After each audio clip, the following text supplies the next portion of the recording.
I did not have sexual relations with that woman.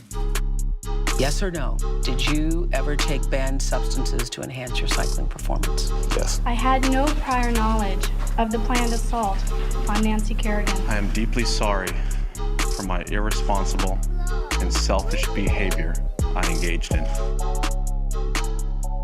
I want you to imagine that you're driving on the highway. Close your eyes for me if you like for this exercise. You're driving on the highway. You're running late to a show, and you'll make it, but you're going to get there only 7 minutes before you need to check in, and you're already feeling flustered. And the left lane is filled with traffic and cars that shouldn't be in the left lane. It's not even a feasible option to try to pass through there. And on the right lane to you, there are just tons and tons of 18-wheelers just clogging up and leaking into your lane. Then you find a window through the middle lane where you can pass both the traffic and then dip over to the left lane. But it is a tight space because you're making a turn on the Merritt. And the truck on the right is leaning into your lane. And the car to the left is dipping into your lane. And you know that you're very well likely going to be able to pass without an issue, but there is something about having less space that makes you nervous. Yet you continue to put your foot on the pedal and you drive forward. Now, you're in the middle between the truck and the car. They're both gaining speed, and they're maintaining the same speed that you're maintaining, so you can't pass them. Now you're stuck in this turn at that speed with the car to your left and the truck, the invasive 18-wheeler truck to your right. You're anxious. Your palms are sweating. A little cold droplet of sweat falls down the pit of your arm onto the cotton of your T-shirt, and you are freaking out. It was all a dream. Lynch with the anxiety dream. It was all a dream.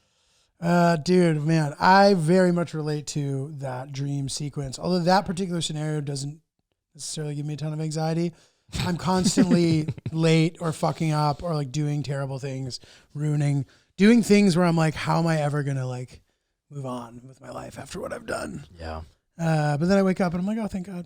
Yeah, that inspired me because I was driving home from Massachusetts. We did a catering tasting for the food that's going to be at our wedding. So we had to sample everything in Massachusetts. And then It's fun, right? Yeah, it was fun. It was a lot of fun. Then we drove to New Jersey after to drop the car off. So we left at 8. We got in at like 1 in the morning. It was a long drive.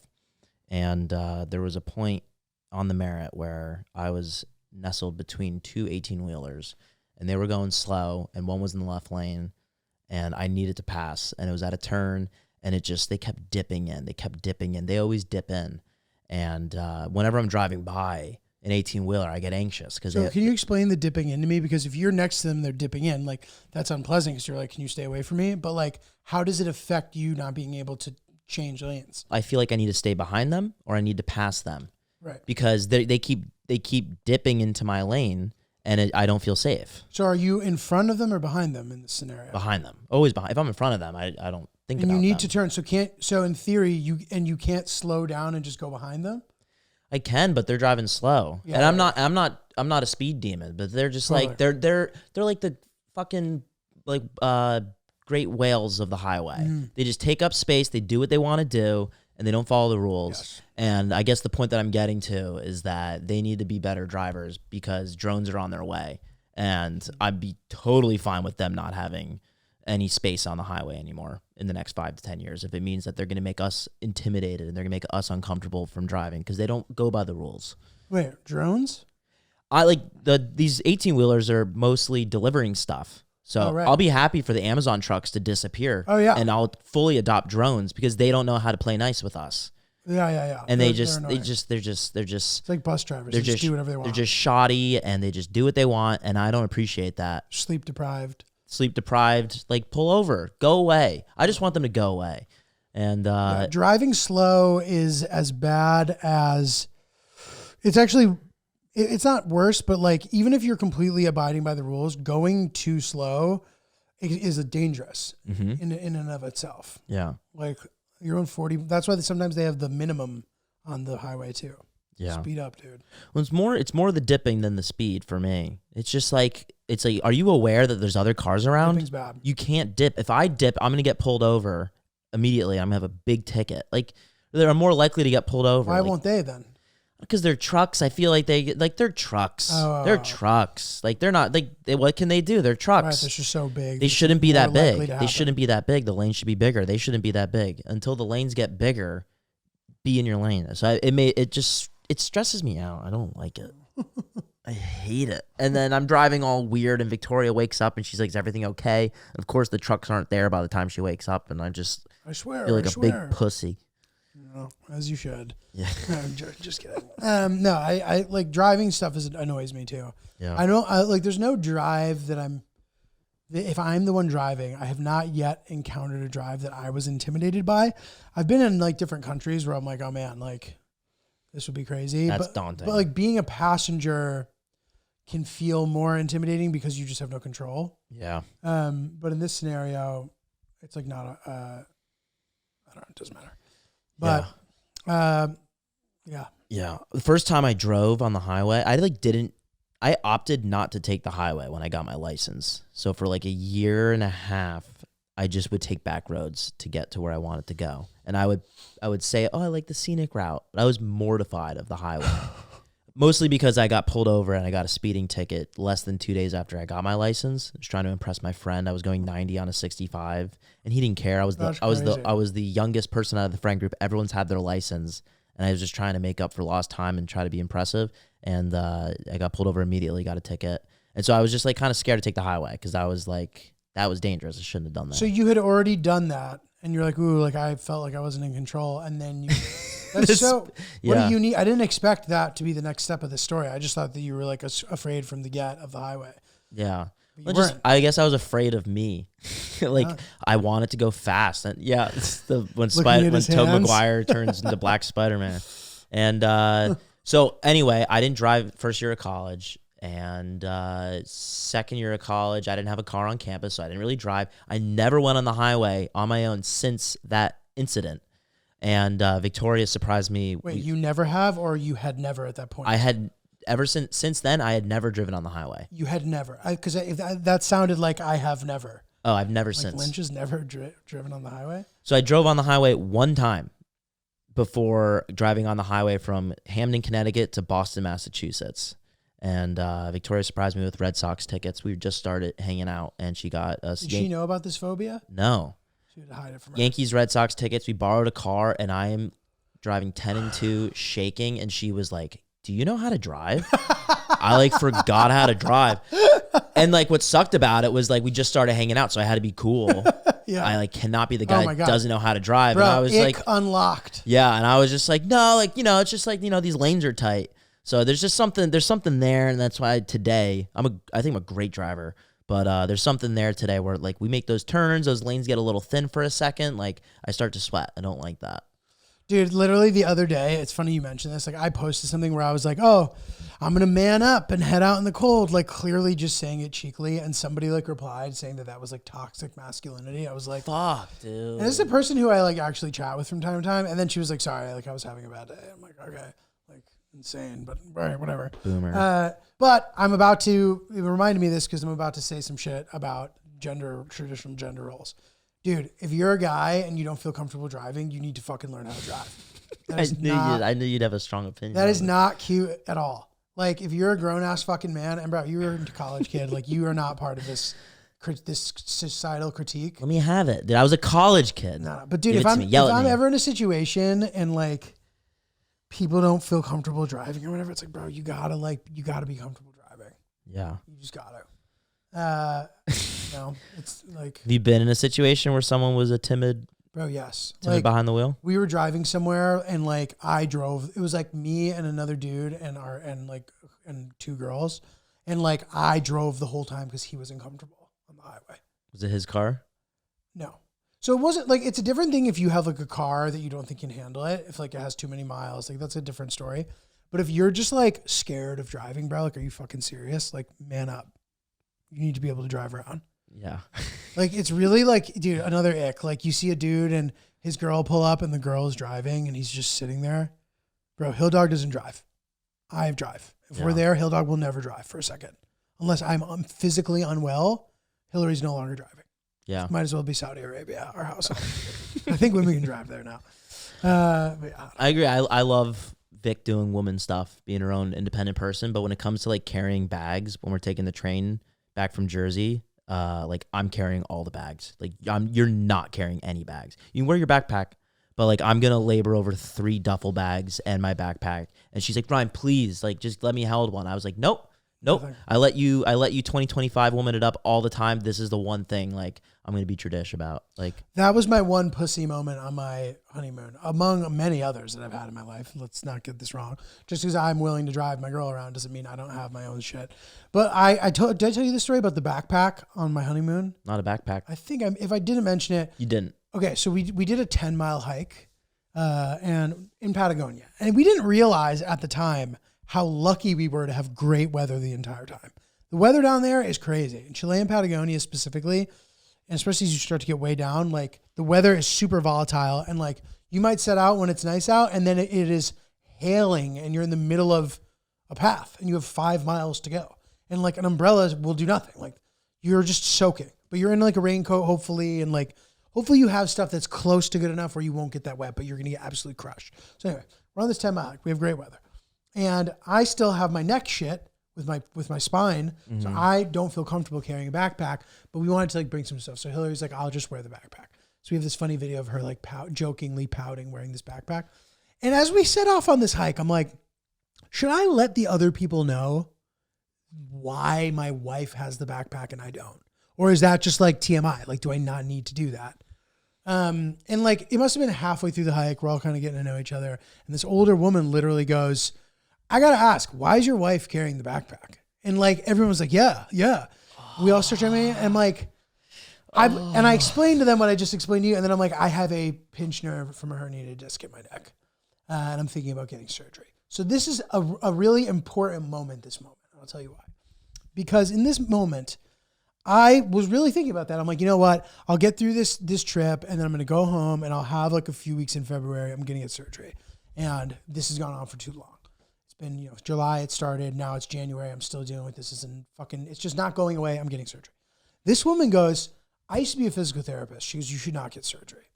And I'm like, well, all physical therapists say that, but other people have said that I should. She's like, all right, but like, you are young. She goes, this is an injury that will heal over time as long as you just like get on a decent PT regimen.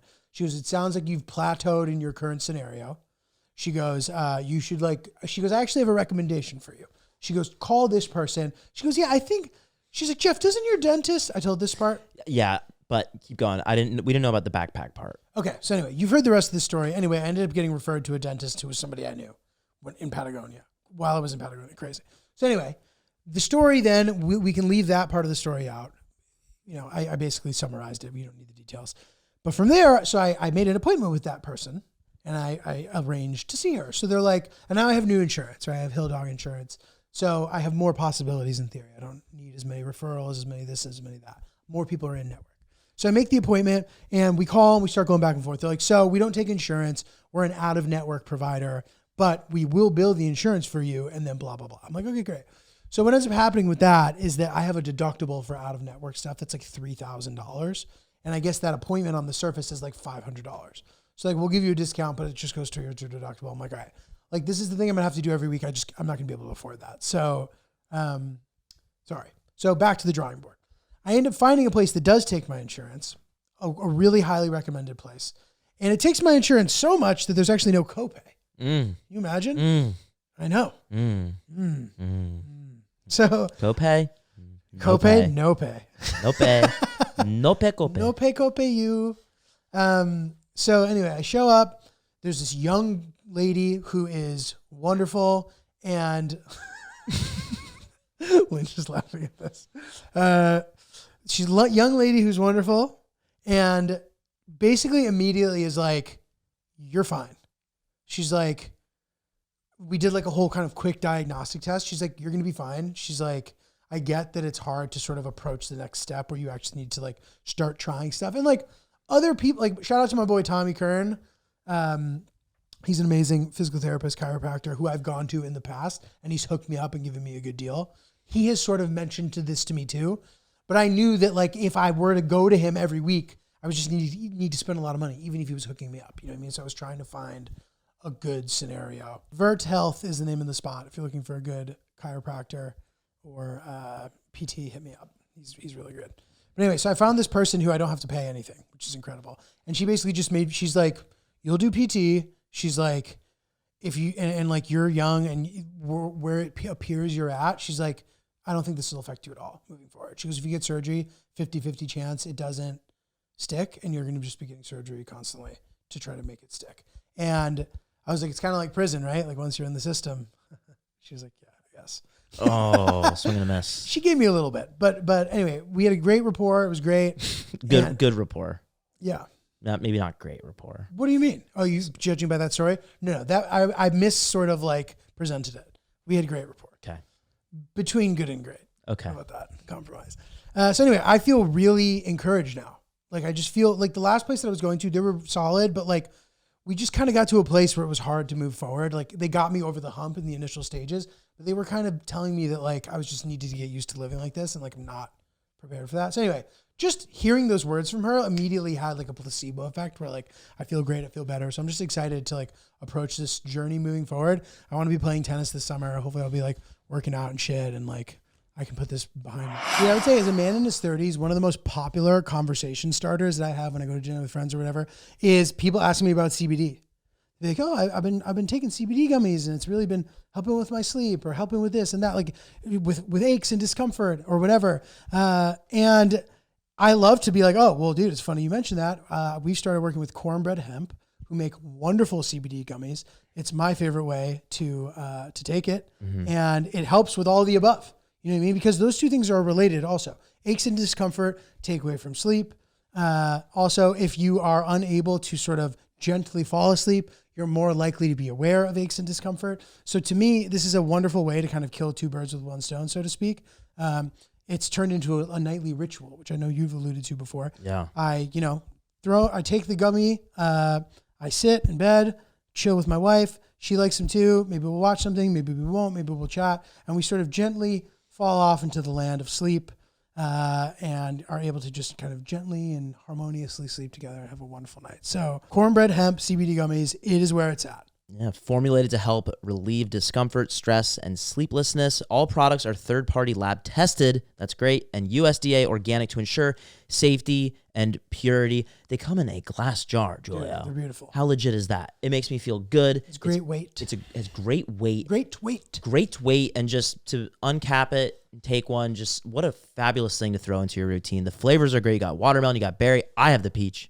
They're delicious. I like the peach. And dude, I love that, like the little like dust on them, the little like CBD gummy dust. I call it the here we go dust. The here we go. Here we go. Ole, ole, ole. Ole, ole, ole. So right now, Oops listeners can save 30% on their first order. That's a really good deal, my friends. Just head to cornbreadhemp.com/oops and use code oops at checkout. That's cornbreadhemp.com/oops and use code oops. Thank you, Cornbread Hemp. I don't think I've mentioned this on the pod, but I have a pretty cool video shoot planned for the end within the next few weeks. But basically, I'm going to go live with Buddhist monks for like a week in a couple different settings. So first in like a formal monastery, but then with among lay monks. This is official now? Yeah. I think you mentioned it very casually before. I didn't know it was official. Yeah, now it's official. And I've, it's amazing with this like workflow that I have going now. I'm shooting so much stuff. I'm editing so much stuff. So there's like a full on pipeline. So I'm like pretty good at compartmentalizing, talking about it or whatever. But anyway, like I just feel like it could be nice to just get some fresh perspective. I feel about that when it comes to traveling in general, but Buddhism, and I don't know much about it. And I'm going to kind of do a little bit of homework before I go, but I kind of want to be a blank slate also. But it would be nice to just get a potential lifestyle adjustment if I need it. It would be just nice to at least learn about it. I'm sort of interested with the way that they sort of conduct their life on the surface from what I've seen. So I just envision a world where I'm going to have to be sitting cross-legged, even though I don't know that for sure. So I literally went in to our boy Tom Kern, and he showed me some exercises to try to open these hips up a bit before I head out there. So I got a few weeks. So I've been doing it every day, and that will hopefully make it into the video too. Another thing they were talking about was ayahuasca. And you thinking about that? No, I'm not. But this one guy was saying how he wanted to do it. And then the other guy at the table just kept going, I'm not doing it. as if like someone was trying to force us to do it. I'm like, dude, no one wants you to do it. Sounds like he wants to do it. He kept going, I'm not doing it. Bro, no one fucking wants you to do it. What the Sounds fuck? like a bit. It was so weird. I'm not doing it. I'm like, dude, he's just saying he wants to. No one's like, we should. No one said we should. So anyway, like the friend who mentioned it to me, I was like, oh, that's interesting. I might theoretically do that with you if I were to do it. But I guess the way that they set it up a lot of the time is you're not supposed to do it with people you know. You're just supposed to just go Very and then do it. personal. And you all are in like the same room together though, bro. So it's personal, but it's communal. Yeah. And that like on the surface freaks me out a little bit. And I guess they all to him were like, you know, while we were driving up there, we're like, this is crazy. What am I doing? But then it was like the greatest experience of my life. But like, I don't feel the need to have my life rocked like that. I'm afraid of what I might find. Yeah. I am happy with just a little bit of maybe Buddhism in my life. Yeah. That sounds more peaceful. Yeah. I saw there's a documentary series with some comedian named Chelsea Handler. Chelsea Does. Some comedian named Chelsea Handler. Some comedian. Only the most massive. Did you ever see that? No. It was called Chelsea Does. This is like maybe now 10 years old, but each episode is dedicated to her doing some different task that challenges her. And one of them is her doing ayahuasca. And she does it in that room. She's solo, but there's other people in there. And to do it is one thing, but to have a whole camera crew, I couldn't imagine. But you see her go through the full ayahuasca experience. I watched it when it came out. I gotta check that out. Yeah, a lot of I'm seeing a lot of clips and posts about retreats in ayahuasca, and I don't want to do it for the same reasons that you mentioned. I think I'm good and Not doing it. Not doing it. I'm not doing it. I don't want to do it. We're not doing it. Not doing it. You can if you do it, let me know. But I'm not doing it. But it was cool, and she's like she's in the fetal position, and she's explaining how it feels as she's going through it, and that's like crazy to like have that experience on video. Did she shit herself? I forget, but it's just it already is such an overwhelming experience to do it solo. To do it with a camera crew around, Madness. I'm sure it was a small squad, but like crazy. I would go back and watch that. Madness, dude. So Chelsea Handler, I gotta check that out. Was it on Comedy Central? Netflix. Oh, wow. It's like early. It was like 2015 or 16 or something. So yeah, watched it dude, with my friends. she's a pretty unique talent to me. I feel that she has like a really like amazing presenter personality. She has just a great chutzpah, great point of view. She's so authentic. Like she's like a once in a generation person to me. If you guys are looking for more of this kind of shit, I know it's not for everybody. And I try to think about that when I'm putting my stuff out. We're getting back into this conversation like we were having with the Tim Robinson stuff. Like there's been times where I've shown cuts of my videos that have become my like defining works to people who don't care about that shit. And they were like in the middle of it, just like looking at their phone. And I'm like, oh, am I like, is this not compelling enough? Like I need to like cut this part. I need to cut that part. Like it's really dangerous to show your unfinished work to people who don't understand it. Yeah. So you have to, and I read a Stephen King book called On Writing, which I thought was very helpful for anybody who's trying to do anything creative, just like hearing about his process. And you can relate to things, and it's just interesting to hear his solutions for certain common problems. And he talks about that. Like when he had stuff that he was writing, he would only show his wife. And that was like the person for him. And I think my wife is the person for me, to be honest. Even with my Everglades video, like she gave me such a good note on one of the cuts that I thought was completely done. And I like, had to do a little like elbow grease to like rework it, probably like 10%. And it was like a little bit of a pain, but like I'm so happy with the final result. This video is either out right now or it comes out tomorrow.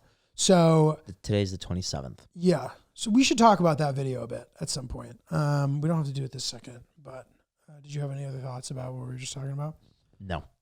I have a fun update about my birth certificate shit, which I may have already said, so stop me if I have. How would you like to be stopped? Just Because it literally- feels rude to stop just go. you. Just go. Okay. I feel you. Here's the update. So I sent a postage envelope to the Italian consulate to get this thing back that I need to send in for the birth certificate. I've talked about this already. So I'm waiting to get that back, and then I'm going to send my documents in. I also have an in-person appointment actually the day before I leave for the Far East, effectively. I guess it would more be considered Southeast Asia, South Asia, to do my Buddhism thing.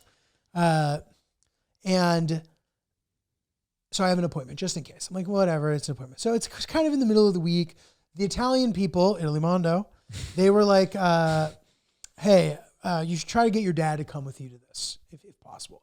But it's in the morning, and I'm not going to make my dad drive 3 hours to come to something I need him to do. Hopefully I'll be able to figure it out beforehand. But my dad now, in a twist of fate, he needs to get a death certificate from one of our family members who I don't think I know for some reason. Like he's the executor of this guy's will. He's an uncle, something. So he needs to get a death certificate. So he is now figuring out how to do that. Now, for me, it would actually be pretty straightforward because I'm so well versed in all of these processes. But he kind of started doing it. He didn't ask me about it. And he's trying to get an appointment. And he calls me and he's bitching to me about this appointment. He goes, you go on the online system and there's no appointments. I'm like, oh, I know, dude. I was like, you need to check every single day and maybe you'll get, and then you'll, literally every day you'll get one. He's like, fuck, it's so annoying. But then I'm like, oh, I have an appointment. And we have the same name. I was like, maybe if I get my shit figured out before you can just take my appointment. He's like, oh, great idea. So then he calls and he's like, hey, if my son, which by the way, Oh, he called? boomer, this is a boomer advantage, knowing when to call. To me, I'm like, fuck, calling the city is a nightmare. I'm never going to do that. Let me just read the directions. I stumble through the directions. I mail it. I do it wrong. I mail it again. Now 4 months has gone by. He called. He got somebody on the phone. And he's like, hey, can I just go? And they go, yes. So now my dad is coming with me to the appointment, which will hopefully give me extra ammunition should I need it to be like, yeah, this is my name. I'm sorry, Your Honor, whatever the fuck he has to say. And then hopefully it'll be all set. But I just think this is a nice sort of like everything coming together. So he'll get his death certificate, not of his own. Thank God, knock on wood. We need Big G with this. Love him to death. And yeah, so I think that'll be nice. That is nice. I thought him calling might like soil things. They're like, no, you can't come. Oh, Wait a minute, funny. are you coming for him? They just cancel the appointment. I thought that He was. takes I my thought appointment. I thought that's where you were going with it. Fuck. I mean, hopefully Him not. taking Lynch. your appointment. I guess Jesus he was like, Christ. Julio. Gotta check the website every day. I know. When I was getting my new passport, I was on a tight time crunch, and I was going up to my dad to get his naturalization, and the train was stopped because somebody jumped in front of the train and died. Well, I don't know if they died, but I was like, fuck, the asshole. How could they get hit by the train? So anyway, What an that's ass. that. That's exciting. And dude, yeah, I'm excited. I showed Lynch a little teaser of some of my Florida stuff, but I'm excited for it to come out, and I'm going to kind of give the unprompted interview about it right now, just to give you guys some context. So stepped up the operation a lot with the gear. Like we basically completely overhauled all of our camera gear. So we're shooting on better stuff with techniques that we know to work better. So a lot of any of the problems that we've had with some of the old stuff, we don't have anymore. I'm not going to say what those problems were because I don't want you to notice them. Once you notice them, it's hard to unsee it. So the new stuff will look amazing. It's also really steady. We have an amazing drone that takes such great shots. So my goal with this was to kind of capture the landscape, but not make it into a nature video. So I don't think there's a video if you can't capture the landscape for something like this.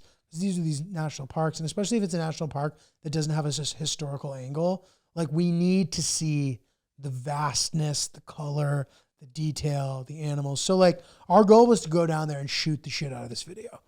But at that same token, like I don't think that there's enough to make a video that's literally just about the park. Because what's that video? I'm standing there, hey, here I am in the park. Haha. All right, now here's a beautiful thing of an alligator. And now here's me again saying something clever, and now the alligator. So like there is that in this video, but the video needed more. So to me, the interesting way to explore the national park is to also dig your teeth into whatever unique nearby stuff you can find, whatever that might be. And there's going to be endless stuff. But what is that calls to me, and how do I do that? So I think I've done that in this video. So I think I was saying in the video, like the challenge will be to unite the worlds of the peaceful, serene nature and the sort of fast-paced, sexy Miami lifestyle, and putting those things into one video cohesively, which I think I've done. And you can ultimately decide. But some great characters in there. Shout out to Stax. Yeah, that is his name, Stax. Great dude who I've known a long time. I met him at the Miami Improv, and now he is crushing it as a creator, as well as Boo Daddy Diamond. Shout out to Mint Jewelers in Hollywood, Florida. Man's a legend. These are both great guys, and I enjoyed sort of spending time with them on top of the national park adventure and journey. So this was sort of like, You guys remember the beta tester? I was sort of like teasing that this would be my foray into trying this, and I'm glad that I was able to sort of execute the vision. That's a director line right there. I'm glad I was sort of able to execute the vision. Execute the vision. We get the one coming next month will also be from Florida. It's a little more adventure driven. We went to the Dry Tortugas National Park, which is 80 miles off of the coast of Key West. You need to either fly or take a boat there, and it's tricky to get to. It's like a thing that requires planning. The ferry books out months and months in advance. So all just required some navigating, and it was well worth it. It was super beautiful. That video will probably be shorter, but it'll still be pretty cool. So anyway, stand by. Got a ton of good shit coming, and I hope you enjoyed everybody's video. Let me know if you have thoughts. This is the stuff that I love. And the other day I was walking down the street, and a dude steps out of his apartment building. He goes, "Giulio," and I'm like, "Oh, what's up, dude?" And he's like, "Oh, I'm so and so's whatever." So and so had already mentioned to me, my boyfriend like loves your shit." But he was like, "Dude, I went to Iraq because of you." He's like, "It's the best trip I've ever gone on in my life." Wow. I was like, "Dude, I'm really happy to hear that." We talked about it for like 30 seconds. And then Hill and I keep walking. She's like, "That, what just happened is like, should be like all the validation you need to keep doing what you're doing." Yeah. She was there for that? She was there for that. And she said That's that. amazing. Yeah. And I thought That is amazing. that moment was amazing. What she said was amazing. And when she said that, I went,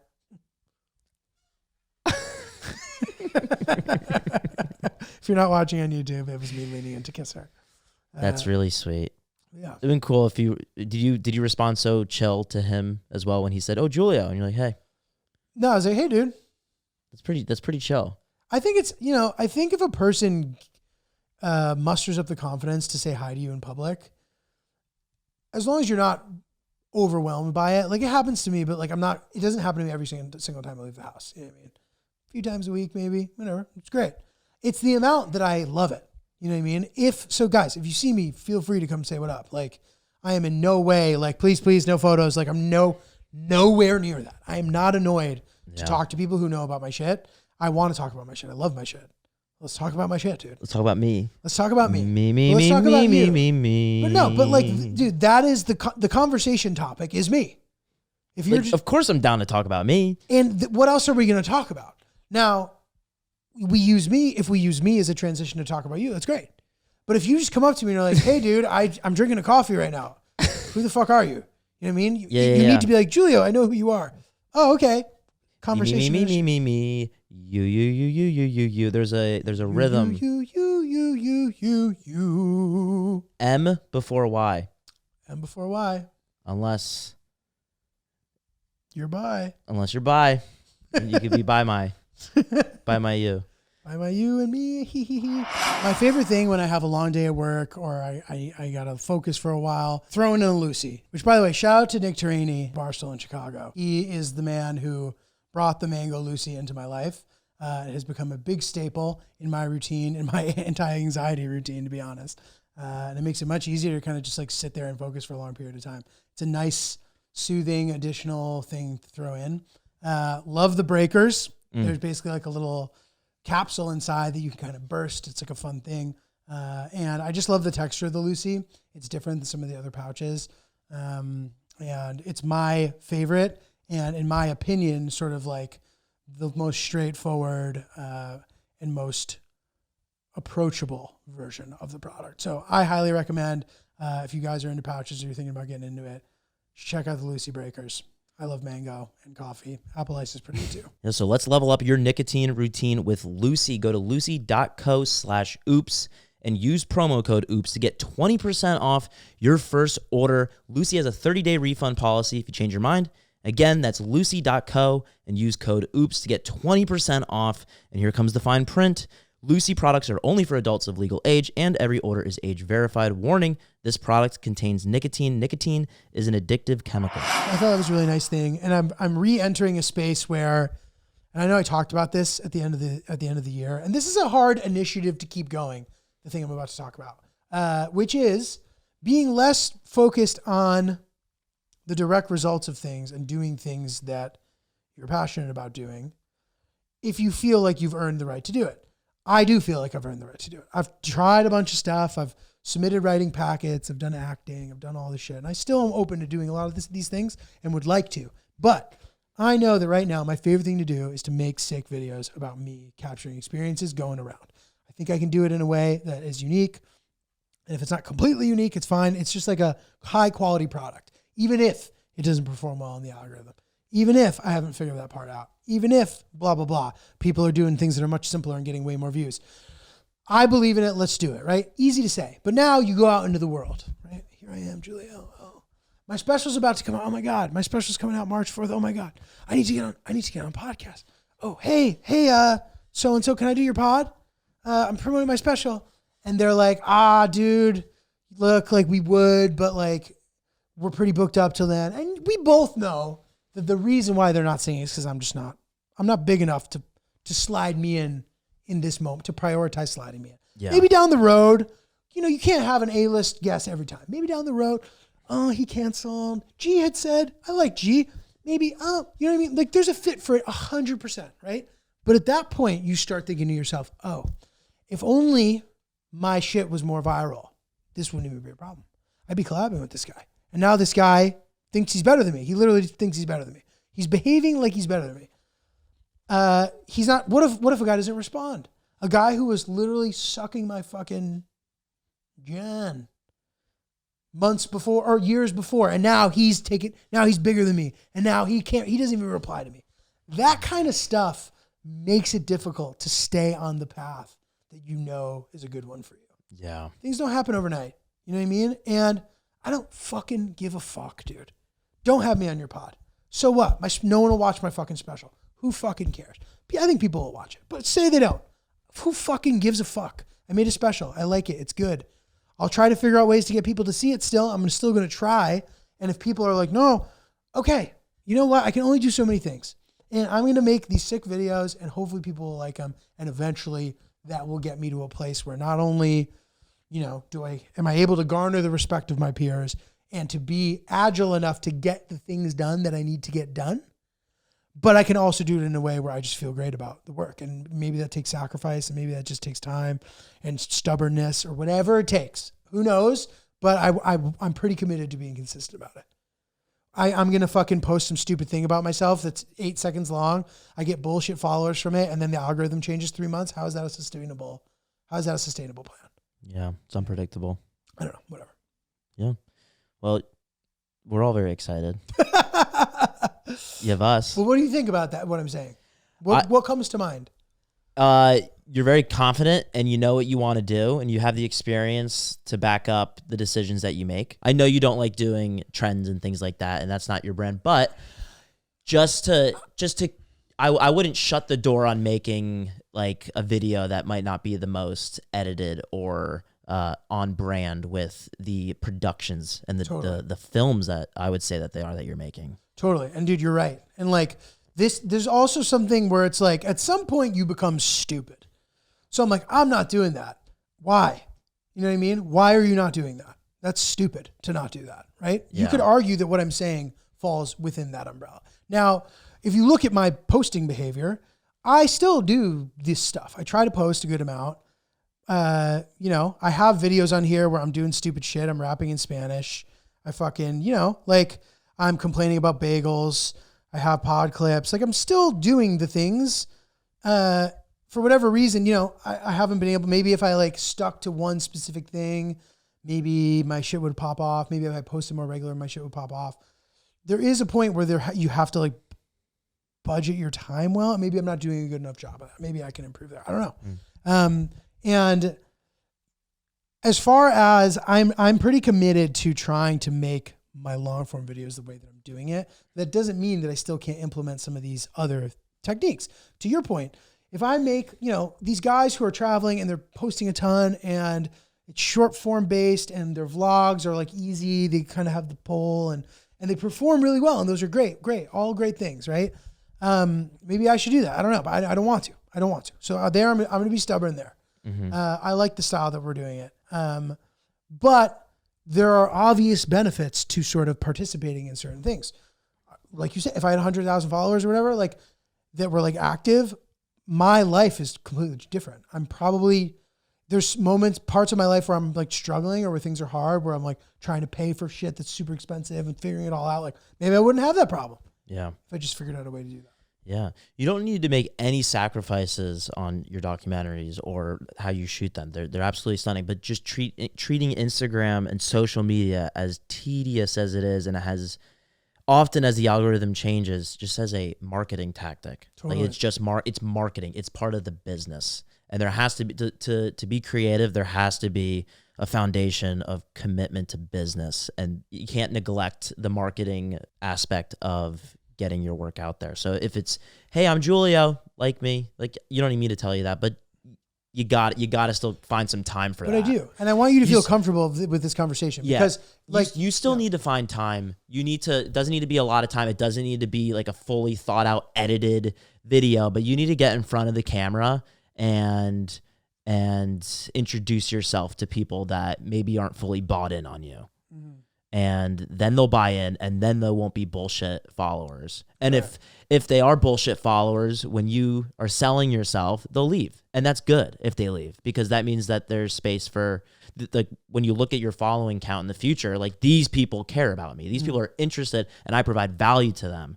So those people will come, they'll go, but like it should gradually go up, and you got to get in front of the camera and just talk to them. You don't need to, like, authenticity is key in selling yourself and getting people to buy in into whatever you're doing. And even if, you're committing, just whip out your camera and just talk for a minute about anything. Someone will relate. They'll fall in love with you, and they'll stay around. And that tool, no matter how successful you are, if you get 100,000 followers, 200,000 followers, you still have to do that, because you got to be relatable. Otherwise, people are not going to be interested. And I really think it's just treated as the business side, as annoying as it can be. Yeah. But you don't need to do short form travel content, but you can complain about something that happened on a trip, or talk about why you don't like shoelaces, just like anything with like the Giulio touch. People stay for the Giulio touch, and they want to see it in long form and in short form. Right. It doesn't need to be a full production. Totally. So no, dude, it's a great point.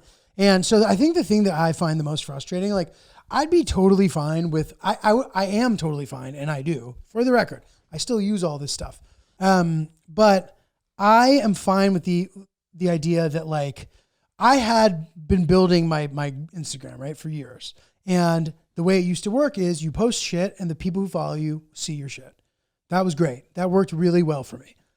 Since it has changed to like a reel-based, reel being REEL, reel-based thing, to sort of, like, it appears, compete with TikTok, it has changed the nature of the way that my shit interacts with people. Now that it's like a system where it has to be served, it has flipped my shit around. So I've had like problems with it. So TikTok, I got shadow banned, couldn't figure it out, couldn't talk to a person, like, how frustrating that has been makes it hard to spend a lot of time on it. Yeah. Because of how fickle and volatile it is. And I did everything right, and somehow I'm getting penalized. Fuck that, dude. Like, it's so annoying. And Instagram, same thing. Like, it's frustrating to go from a world where I post something and it gets like a ridiculous amount of engagement to like posting a video that like nobody watches.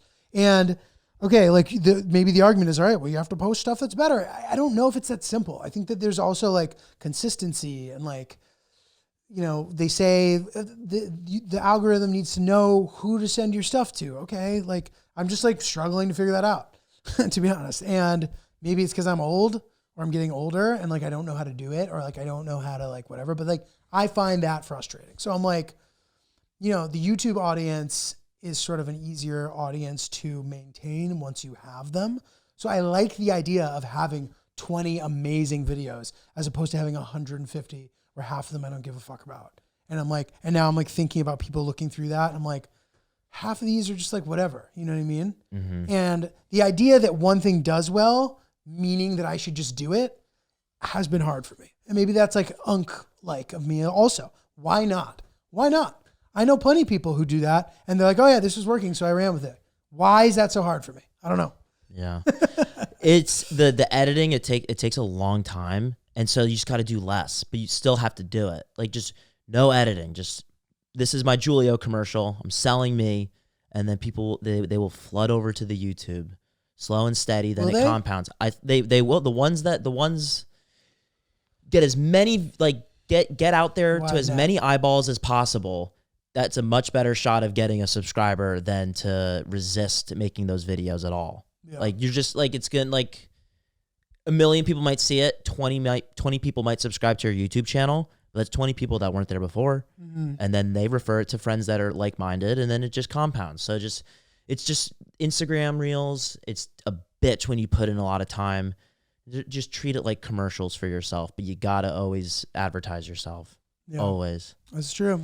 Once you hit that point of like, fuck it, like this is like that picture. Me and my friend Pete, who PD Cooks, shout out to my friend PD Cooks, awesome cook, great content. He whenever we're like discouraged, we always send each other that photo of the miners, that the one guy that gives up and the diamonds are right there, and then the one guy that keeps persevering. Because right when you hit fuck it, that's when it pops. And I know the pop isn't, you're not trying to go viral. You want people to come over to your YouTube, but that translates. That is a known fact. That will translate over to people coming over to your YouTube. So you can't quit on making those videos. Yeah, you don't need to spend as much time on them, but you got to dedicate time to just easy have doesn't them. mean they're bad. And I think that as this algorithmic society sort of improves, I think that the next step will be the algorithm actually having good taste. And at that point, I think it'll like weed out a lot. Like, I think at the end of the day, what I'm taking from this conversation is like, what I personally am taking from this conversation is, at the end of the day, if you're making stuff that's pretty good, you sort of can't, as long as you're consistent, you can't really be stopped, I think, over time. Now, that amount of time might become unreasonable and you need to like figure things out in the meantime. But like, I don't think that bad shit prevails in the end. And if there's people who've like figured out how to post and this and that, if they're making shit that sucks, I don't think that's sustainable. It won't age. I don't think it won't age, but they won't be able to transition into like the next stages doing that. At the end of the day, if you make good shit, you sort of can't go wrong. You just have to kind of like figure out a process that makes sense. So hopefully I'm doing that now with like my schedule compared to the past, where it's just taking me a long time between videos or whatever, and we'll see what ends up happening. Well, think about the TikTok ban, how everyone was running around with their like a chicken with their heads cut off. I mean, I was upset and angry, but I also was like fully confident. I was like, if I keep doing my thing, I think my stuff will translate, will continue to translate over, because all my rants are like meticulously. What does that mean? Very fine attention to detail. Meticulously written, and then I pretend like I'm going off the cusp, and I know that will translate fine on any platform. The ones that I believe in, where there's people that have hundreds of thousands of followers on TikTok that are just like, you know, people follow them to make fun of them, or people follow them because it's so niche that it doesn't translate over. It's not going to age well. And those people are like freaking out and they're nervous. And like, you don't need to be nervous about that because you're confident in what you're making. So yeah, I feel like I'm pretty competent when it comes to like the actual, you know, meat of the whatever it is I'm doing. But yeah, sometimes the strategy has been hard for me. But dude, I wanted to add one thing about you. Your video about the maid of honor speech has made it into my like random friends circle. Oh, sweet. People have been mentioning it to me. So it's nice to have one cooking. It is great to have one cooking. And that was a fuck it video. That was, I set up my camera and I was like, I'm going to make this video today, and I'm going to, you know, have my lighting perfect, and I'm going to be great, and I'm going to say every word perfectly. And then I filmed it and I hated it. And then I was on my way to a mic and I just was like, let me practice it. And I recorded that, posted that shitty quality video. Like the footage is shitty and shaky and the audio is not great, but something about that worked. And just when you think it's not going to work, it got people out there. So it was a good bump. Love it, dude. It's a good bump. So just keep marketing Giulio. You have to just keep marketing Giulio. Your bagel video, when I saw that, I smiled, even though I completely disagree with you. You don't know what place I'm talking about. I do now. You do? Yeah. What place? You said it. It's not Apollo. I know it's not Apollo. Leon's. You've been? Oh, I thought you. No, you know what? I said Apollo. I said this because I said you need to apologize. Yeah. And then you said like what? You said like no, there's better places. Chris and I like go to XY and XYZ. Oh, I haven't been to Apollo. But Leon, I hate that place too. Bro, I got that place sucks. I got a DM from a guy going, "This is Leon's."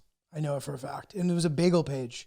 And I was like, yes, it is. Damn. Yeah, Leon's does suck. It's very expensive lox bagel. Absolutely and it's terrible. Cold. It was not good. It's a supermarket bagel. blew my It mind. is. It is. Okay, yeah. I remember though when you were going off, I thought you were talking about Apollo, and I remember I was like, Vic, look at what Giulio's saying. You tell her right now. I will tell her. I was getting mad. But that was like, I loved that. I was getting all gassed up. I was like, he's not talking about Apollo Bagel like that. And also, there's no Apollo Bagel in Williamsburg. Don't come here. Don't come here. Don't come here. But yeah, just selling Giulio. Like I saw Giulio in that video. I mean, it had nothing to do with travel. Yeah. But I'm sure people came over and they're gonna connect the dots. So, dude, I was chatting with my cousin Cristiana. Cristian. Very Italian name, as Hillary would point out. My cousins Cristiana and Alex, and they were both telling me how, and I didn't even think about this, but they have 2 kids, 2 boys. They are cute as all hell. But they're boys, and they're now getting older, and they gotta eat, and they gotta make meals for them, and they love HelloFresh. That makes sense. And I hadn't even thought about that detail. It's like they both work. They don't have time. Like going to the grocery store, huge pain. Why not have a pre-portioned out meal delivered to your door? You can order for 4 people and have it ready to go. You take that huge step out of planning, gathering, buying, going. It's all just there and ready to go. There's a wide variety of amazing recipes. I personally love it. I'm not a good cook. Like I don't know how to make stuff. And with HelloFresh, I'm sitting there preparing things that I've never made before. And it's not just dude, every step, whether it's cooking quinoa or, whatever is going on, roasting asparagus. Like I've never done any of this stuff. And here I am doing it, preparing great meals for me and my lovely wife, who also doesn't have time, who works a ton. So it is great in the modern world to have this option. And I know we've talked about, especially in New York, dude. I mean, who has time to do anything? Might as well save yourself the trip to the grocery store. HelloFresh is where it's at. By the way, also have some solid breakfast items, dude. Really? Waffles are great. The egg bites are great. HelloFresh is where it's at. Yeah, and they have snacks and beverages and over 100 different add-ons. So they really just take care of all of your dining needs. And it's also delicious and it's super easy. So get up to 10 free meals and a free high protein item for life at HelloFresh.com/HelloFreshPodcast. 1 item per box with active subscription. Free meals applied as discount on first box. New subscribers only, varies by plan. That's up to 10 free HelloFresh meals. Just go to HelloFresh.com/HelloFreshPodcast. HelloFresh, America's #1 meal kit.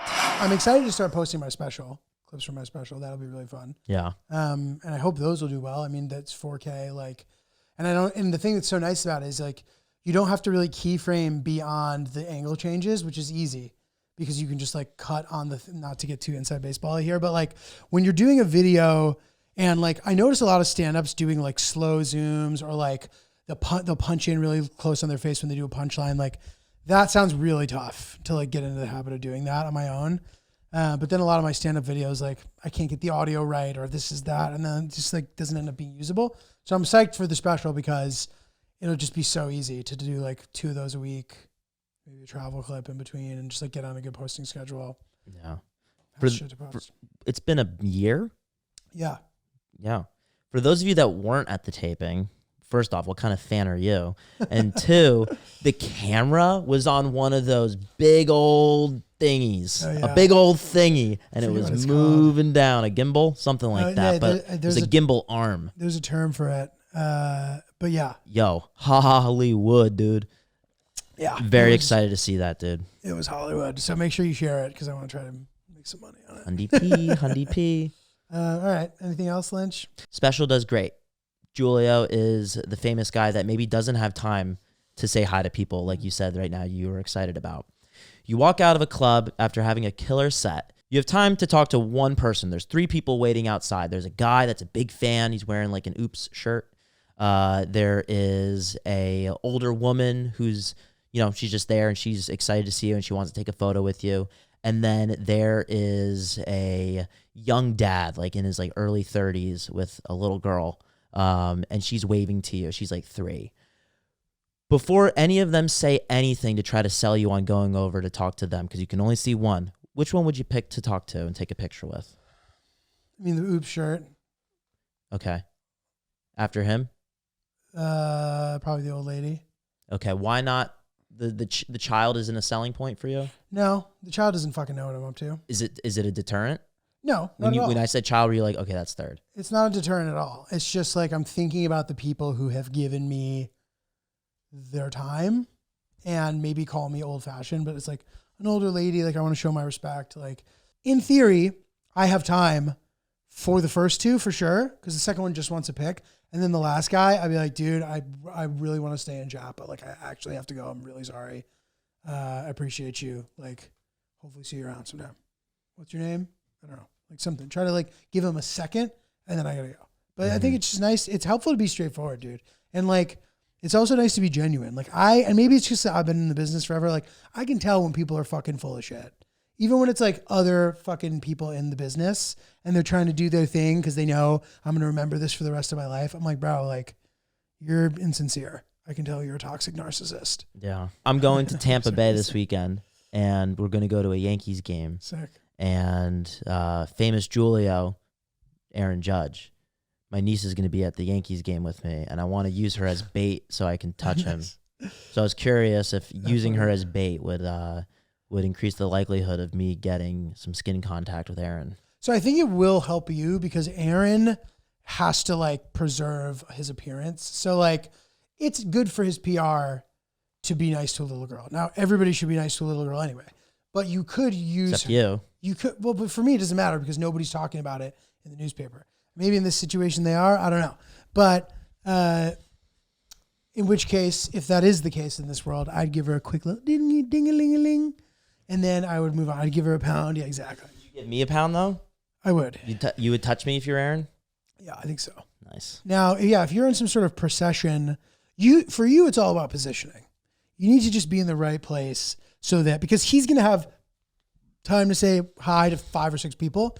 It actually doesn't matter who those people are. If they're there, those are the people he's going to say hi to. But to your point, having the X factor of a child that you are exploiting just to get Aaron's attention may actually work. I'm hoping so. Be sure to hang her over the field. I'll just drop her. Yeah, I'll get her. Drop her on the field. Aaron, help me pick her up. You're going to be in the center field wall. Drop her. That's going to be a pretty big fall. Probably, but She would break a couple bones, but she's young. They'll heal. yeah, it's early spring training. They're social. They're excited. Easy. And I'm really hoping I get to take a picture with AJ. I love it. I love him. I was curious. I was curious if having a little girl, it's a little different after a comedy show versus a 11 a.m. Tampa Bay baseball morning. Oh, it's spring training? Yeah. So we'll see. Do they always go to Tampa? Yeah. They always go to Tampa. The Rays, they lost their stadium for the year because of the hurricane. They're playing at where the Yankees have their spring training games for the regular season. No way. Crazy. Very small stadium. Big brother energy. Tampa's a good new franchise for baseball. They have a great team. They're building a new stadium. Thank God.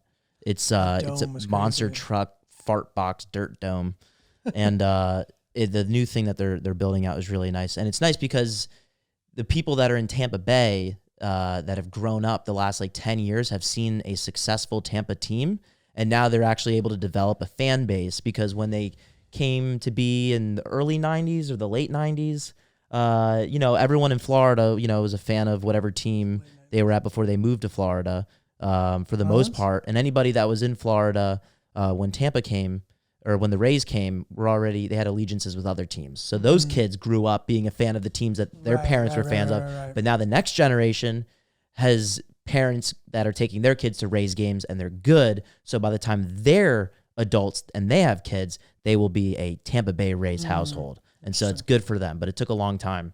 It's a very dismissed organization in the eyes of the fans, but they always put together a good team. Yeah, sick. I wonder if that is part of why New Yorkers love Tampa, because the Yankees go down and they're like, oh, go to spring training. Like that kind of New Yorker likes Tampa. Yeah, I guess so. Yeah. Yeah. Well, half the league goes to Tampa, half goes to Arizona for spring training. But yeah, I'm sure that correlates. There's a lot of Yankee fans everywhere, but it's a nice little tie. It feels like a unique breed, like from my life experience, and maybe like a lot of people end up in Tampa, and it wouldn't shock me if this was why, but who knows? Unsubstantiated theory. So my parents, it's definitely a reason why my parents were excited about being there. Yeah. Does your mom like the Yankees too? Yeah, but she doesn't really know what's going on. Got it. She blindly supports them. Solid. Yeah. At least you have the blind support. We love blind support, guys. Give us blind support. Come see me on the road. Watch my video, my Everglades video on YouTube. I think you'll like it. I'm going to be in Pittsburgh soon, next week or March 8th. March 14th, Chicago. Then I have Providence, Portsmouth, New Hampshire, DC, Charlotte. NotJulio.com for tickets. My special comes out March 4th, unless something changes between now and then. You can click the link in my bio to go on my YouTube and sort of subscribe so that you can be ready for when it comes out. I would appreciate that. I'm trying to build up the channel. Subscribe to our channel, Oops the Podcast. We are going strong, as always, at Oops the Podcast on all socials. oopspodcast@gmail.com for your stories, questions, concerns. Lynch. Ryan is really polite. Thank you. And let us know how you're going to prepare to watch Giulio's special. Yes. Popcorn? Naked?